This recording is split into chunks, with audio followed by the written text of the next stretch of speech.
இன்றைய தேவனுடைய வார்த்தை யாக்கோபு 4ஆம் அதிகாரம் 10ஆம் வசனம்.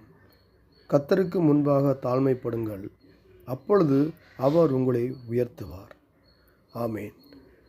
எங்களை அதிகவே நேசிக்கிற எங்கள் அன்பின் ஆண்டவரே, இந்த ஆசீர்க்கப்பட்ட இந்த காலை விலைக்கு நன்றி செலுத்துகிறோம்.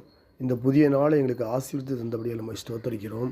ஆண்டவரே, நீர் சொன்னீர், மலைகள் விலகினாலும் பர்வதங்கள் நிலைபெயர்ந்தாலும் என் கிருபை உன்னை விட்டு விலகாமலும் என் சமாதானத்தின் உடன்படிக்கை நிலைபெறாமலும் இருக்கும் என்று சொன்னீர். ஆண்டவரே, உங்களோட வசனத்தின்படி எங்களை காத்துக்கொள்ளும்படியாக ஜெபிக்கிறோம்.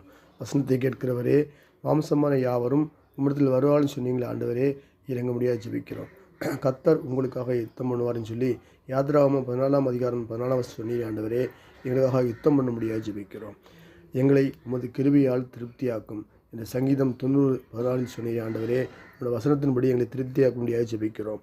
நான் உங்களுக்கு இளைப்பால் தருவேன்னு சொல்லி மத்தேயு 11:28 சொன்னீங்களா ஆண்டவரே, எங்களை திருப்தியாக்க முடியாக ஜெபிக்கிறோம்.